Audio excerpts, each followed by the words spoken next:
Ô meninos, então assim, tá vendo? Olha, a temperatura mínima registrada foi menos 2,3, a variação de temperatura foi 41,4, não é?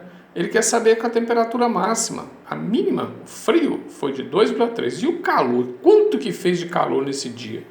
Então aqui ele quer saber a temperatura máxima, né? Então eu vou falar assim, ó, temperatura máxima vai ser o quê?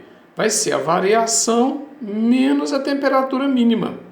Então vai ser a variação 41,4 menos a temperatura mínima, que é 2,3.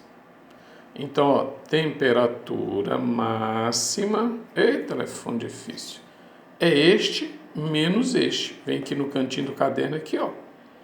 41,4, 2,3. E faz a continha de menos, ó.